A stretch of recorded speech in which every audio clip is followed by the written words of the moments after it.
नमस्कार, स्वागत है आपका आरजी स्टडी में। आप लोग देख रहे हैं ब्यूरो ऑफ इंडियन स्टैंडर्ड का जो फॉर्म आया था उसको।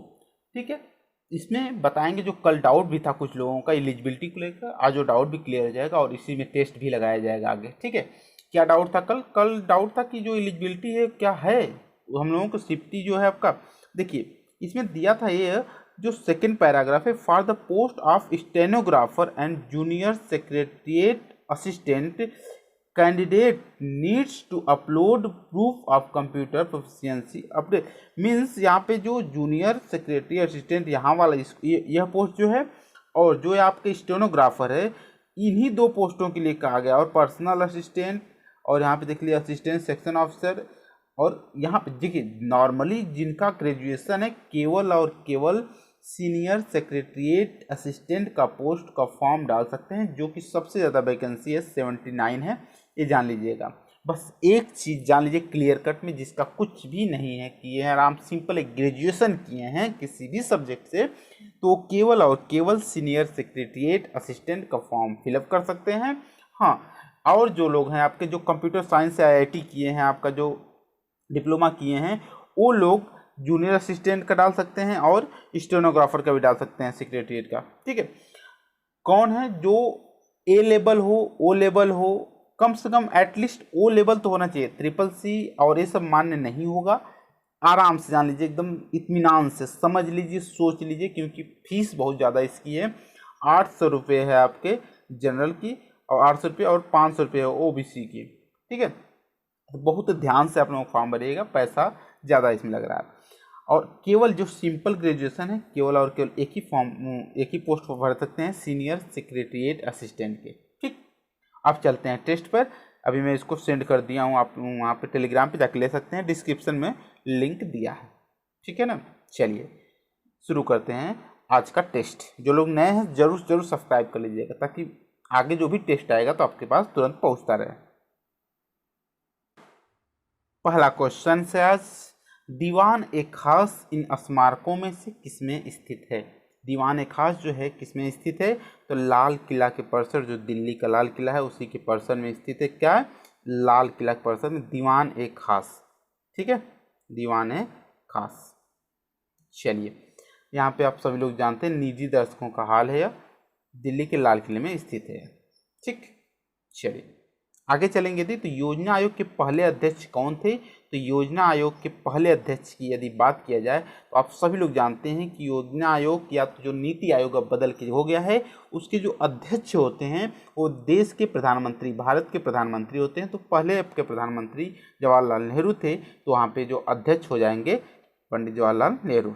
ठीक है, चलिए आगे चलेंगे। किस विटामिन की कमी से रतौंधी रोग होता है? तो किस विटामिन की कमी से रतौंधी रोग होता है? तो विटामिन ए की कमी से रतौंधी रोग होता है, ये जान लीजिए आप लोग। ठीक है, चलिए आगे चलेंगे यदि, तो यहाँ पे जो अगर 44 नंबर का, विश्व का सबसे बड़ा खिलने वाला फूल कौन सा है? तो विश्व का सबसे बड़ा खिलने वाला फूल कौन सा है? रेफ्लेशिया अर्नोल्डी। कौन? रेफ्लेशिया अर्नोल्डी। बहुत ध्यान से देख लीजिएगा। ठीक है, जो भी क्वेश्चंस बताया जाएगा समझाया जाएगा, इसमें भी लगभग 40 से 50 प्लस ही हो जाएगा, क्योंकि समय काफ़ी मिल गया है। नवंबर पेपर है आपका, तो समझ जाइए कि आप लोगों के लिए फ़ायदा रहेगा। कई बार रिवीजन हो जाएगा और क्वेश्चनों की संख्या जो है ज़्यादा हो जाएगी, तो गलत होने का कम चांस है आप लोगों का। ठीक है, चलिए आगे चलेंगे यदि क्वेश्चन में। तो कोशिका सिद्धांत का प्रस्ताव देने वाले वैज्ञानिक का नाम बताइए। कोशिका सिद्धांत का प्रस्ताव देने वाले वैज्ञानिक का नाम था स्लाइडेन और स्वान। स्लाइडेन और स्वान थे। ठीक है, चलिए आगे चलेंगे यदि, तो आगे क्वेश्चन में क्या कह रहा है कि डैश सीमेंट के जमाने की दर को घटाता है। क्या आपका जमाने को दर को घटाता है? सीमेंट जो होता है ना, जो घरों में बनता है तो उसमें उपयोग होता है, उसी को जो जिप्सम उसमें डाला जाता है कि जल्द जमाने से वो रोकने के लिए उसको डालता है। ठीक है, जिप्सम पड़ता है उसमें। अल्किन्स पहले डैश के रूप में जाने जाते थे। अल्किन्स जो थे पहले किस रूप में जाने जाते थे, ये बताना था। एल्किन्स जो है आपका यहाँ पर हो जाएगा ओलिफिन्स के नाम से पहले जाने जाते थे। ठीक है, चलिए, क्या होता है एल्किन्स? एक या दो द्विबंध वाले कार्बनिक यौगिक होते हैं, इन्हें ओलेफिन्स भी कहा जाता था पहले, ठीक है, क्योंकि ये जो है क्लोरीन या ब्रोमीन के साथ मिलकर समान श्रेणी के अल्केन के साथ तैलीय पदार्थ उत्पादित करते थे, और ओलेफिन्स असंतृप्त हाइड्रोजन के उदाहरण भी है। आगे, कंप्यूटर के ही कार्यों जैसे अन्य प्रोग्रामों को शुरू करना को नियंत्रित करने के लिए इस्तेमाल की जाने वाली एक भाषा कौन सी है इसमें, ये बताना है हमें। तो 48 नंबर का हो जाएगा सीधे सीधे ए, कमांड लैंग्वेज। ठीक, आगे चलेंगे कि मुंडा डैश का लोक नृत्य है। तो मुंडा जो है डैश का लोक नृत्य क्या क्या है आपका, देखिए यहाँ पे झारखंड का लोक नृत्य है। मुंडा कहाँ का है? झारखंड का है, इंपॉर्टेंट है, याद रखे रहिए। निम्नलिखित में से कौन सा आर्थिक अपराधों से व्यवहार करते हैं? निम्नलिखित में से कौन सा आर्थिक अपराधों से व्यवहार करते हैं? तो हो जाएगा 50 का हो जाएगा डी, कोफेपोसा। कौन? कोफेपोसा। आगे, समष्टि अर्थव्यवस्था इससे संबंधित है। समष्टि अर्थव्यवस्था किससे संबंधित है? तो आय का वृत्ताकार प्रवाह ही क्या समष्टि अर्थव्यवस्था कहलाता है। ओजोन की परत वायुमंडल की किस परत में होती है? जो ओजोन की परत है वायुमंडल के जो है स्ट्रेटोस्फेयर, जिसे हम लोग हिंदी में समताप मंडल कहते हैं। समताप मंडल में ऊपर से 10 किलोमीटर के एरिया में पाई जाती है। ठीक है, आगे चलेंगे तो यहाँ पर हो जाएगा कि जो जीव प्रकाश का उपयोग कर भोजन तैयार करते हैं उन्हें डैश के रूप में कहा जाता है। क्या कहा जाता है? तो यहाँ पर हो जाएगा आपका स्वपोषी कहा जाता है। अपने से पोषण भरण पोषण करते हैं उसे स्वपोषी कहते हैं। आगे चलेंगे यदि निम्नलिखित में से किसका कमोडिटी बाजार में व्यापार नहीं किया जाएगा? निम्नलिखित में से किसका कमोडिटी बाजार में व्यापार नहीं किया जाएगा? जगह 54 का जगह 3 मुद्रा। मुद्रा का कमोडिटी व्यापार नहीं किया जाएगा। आगे चलेंगे यदि पणजी किस भारतीय राज्य की राजधानी है? आप सभी लोग जानते हैं कि गोवा की राजधानी कहाँ है? पणजी है। छत्तीसगढ़ की रायपुर, हिमाचल प्रदेश का शिमला, झारखंड का रांची।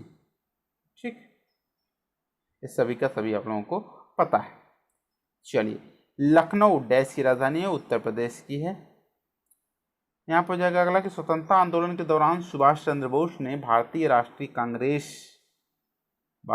राष्ट्रीय डैश का पुनरुत्थान किया था। किसका किया था आपका पुनरुत्थान? हो जाएगा 57 का जगह डी, थल सेना का किया था। किसका? थल सेना का। आगे चलेंगे दी औरंगजेब का पुत्र था। औरंगजेब का पुत्र कौन था? तो औरंगजेब का पुत्र सभी लोग जानते होंगे, बहुत ही अच्छा क्वेश्चन ये है। कौन था? शाहजहां था। इसे खुर्रम खां भी कहते थे, छोटे खुर्रम। ठीक है, आगे वर्ल्ड वाइड वेब जिसे डब्ल्यू कहते हैं, ठीक है, द्वारा आविष्कार किया गया था। किसके द्वारा आविष्कार किया गया था? Tim Berners Lee. किसके द्वारा? टिम बर्नर्स ली के द्वारा इसका आविष्कार किया गया था। आगे चलेंगे दी तो बारे में निम्नलिखित में से क्या असत्य है? श्यानता के बारे में क्या असत्य है यहाँ पे? तो आपका हो जाएगा, देखिए, गैस श्यानता द्रव से कम होती है, भी सही बिल्कुल है। यहाँ पे आपको हो जाएगा तापमान में वृद्धि के साथ गैसों की श्यानता बढ़ती है। क्या करना है इसमें? क्या असत्य? हाँ, यहाँ पे ये भी सही है, तापमान में वृद्धि के साथ गैसों की श्यानता बढ़ती है। तापमान में वृद्धि के साथ द्रवों की श्यानता भी घटती है, सही है। दबाव की वृद्धि के साथ द्रवों की श्यानता घटती है, ये गलत है, घटती नहीं है, बढ़ती है। ठीक है, नेक्स्ट, किसी शरीर के भार W को इस सूत्र द्वारा बताया जा सकता है। W बराबर होता है mg। आप सभी लोग जानते हैं W बराबर होता है mg, भार इसे कहते हैं पूरा। नेक्स्ट है, नरेंद्र मोदी भारत के कौन से नंबर के प्रधानमंत्री हैं? तो भारत कौन से नंबर के प्रधानमंत्री हैं? 14वें में आपका देखिए 2014वें नंबर के थे 2014 में। अब आ गया फिर आपके फिर पुनर्नियुक्त हुए हैं तो हो जाएंगे 15वें नंबर के। लेकिन ये पूछा कब का है? पिछली बार का, तो 14वें नंबर यहाँ पर हो जाएगा आंसर। ठीक है, लोकसभा के पहले स्पीकर कौन थे? तो लोकसभा के पहले स्पीकर की बात कर लेंगे यदि तो जीवी मावलंकर, जिसे नाम है गणेश वासुदेव मावलंकन। लोकसभा के पहले स्पीकर कौन थे? जीवी मावलंकर। क्वेश्चन रिपीट हो गया है। प्रथम भारतीय सुपर लीग फुटबॉल के विजेता कौन है? तो प्रथम भारतीय सुपर लीग फुटबॉल के विजेता कौन है? 64 नंबर का हो जाएगा ए, एटलेटिको डी कोलकाता। ठीक है, आगे वॉकिंग द लायंस पुस्तक के लेखक कौन है, किसने लिखा है वॉकिंग विद लायंस? के नटवर सिंह ने लिखा है। आगे चलेंगे, निम्नलिखित में से कौन सी झारखंड की सर्वाधिक लोकप्रिय संगीत शैली है? झारखंड की सर्वाधिक लोकप्रिय संगीत शैली है धमसा। कौन है? धमसा।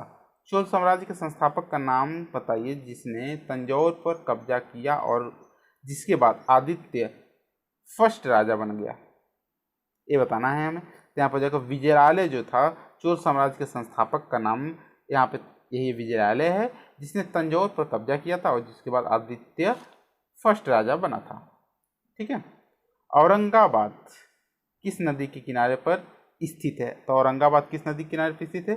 तो खाम नदी के किनारे पर स्थित है, याद रखे रहिए, खाम।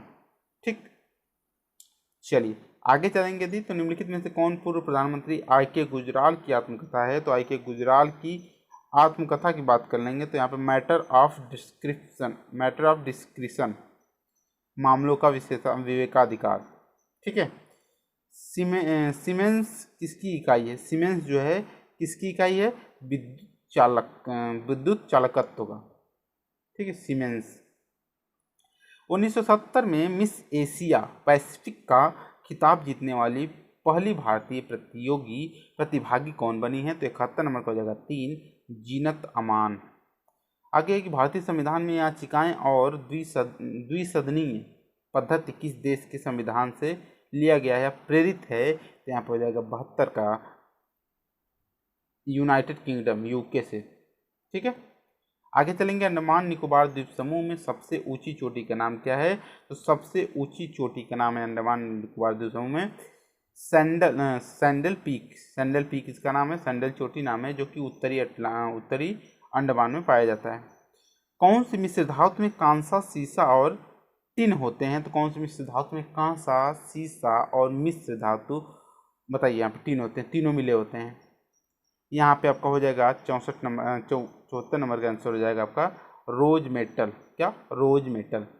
शक्ति P, प्रवाह I क्या और प्रतिरोध R के साथ बीच संबंध क्या होता है इसमें, ये बताना है यहाँ पे। आप सभी लोग जानते हैं कि हो जाएगा 75 का क्या हो जाएगा, P बराबर I² अपान R होता है, सॉरी I² इंटू R होता है। ठीक, आगे चलेंगे। क्लोरोफॉर्म का सूत्र क्या होता है? क्लोरोफॉर्म का सूत्र क्या होता है? यहाँ पे सीधे CHCl3। क्या?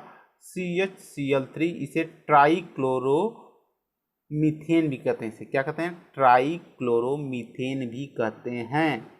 ठीक है, बहुत ही इंपॉर्टेंट है। यह एक रंगहीन है, मीठा, गंध घना तरल है। ठीक है, जो PTFE के अग्रदूत के रूप में बड़े पैमाने पर उत्पादित होता है।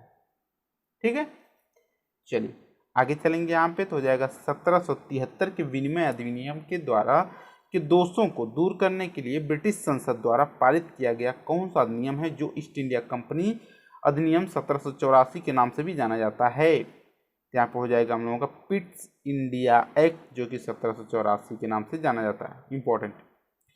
ब्लैक फॉरेस्ट एक बड़ी वन आच्छादित पर्वत श्रृंखला है जो पाई जाती है, कहाँ पाई जाती है? ब्लैक फॉरेस्ट बहुत नाम सुने होंगे, जर्मनी का। अभी पीछे वाला मेरा वीडियो दी NB वाला जो तैयारी कर रहे थे लड़के, वो लोग जरूर उन लोगों को पता होगा ब्लैक फॉरेस्ट कहाँ है। जर्मनी में, कई बार पूछा गया, बताया भी गया था।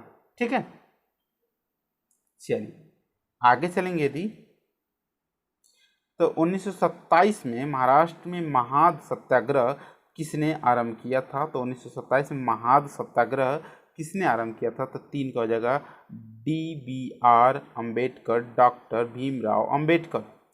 और यहाँ पर हो जाएगा आपका लास्ट क्वेश्चन, निम्नलिखित में से कौन सा अधिनियम मोंटेग्यू चेम्सफोर्ड रिपोर्ट के आधारित पर था? कौन सा अधिनियम था आपका? यहाँ पर जाएगा भारत सरकार अधिनियम 1919 जो था मोंटेग्यू चेम्सफोर्ड रिपोर्ट के आधार पर था। ये रहा आप लोगों का फर्स्ट वीडियो, कैसा लगा जरूर बताएं। और हमको लगता है कि अब कोई भी डाउट नहीं रहा गया होगा आप लोगों को एलिजिबिलिटी को लेकर। सिंपल जिनका है केवल और केवल एक पोस्ट डाल सकते हैं, कौन? सीनियर सेक्रेटरीट का, और नहीं कोई भी एलिजिबल है और औरों के लिए नहीं एलिजिबल है। ठीक है, चलिए वीडियो को लाइक कर दीजिए, जो लोग नए हैं जरूर सब्सक्राइब कर लीजिए, बेल आइकन को प्रेस कर लीजिए ताकि कोई भी नोटिफिकेशन या तो कोई अगला टेस्ट आए तो आपके पास तुरंत पहुंच जाए। शेयर जरूर कर दीजिएगा वीडियो। धन्यवाद।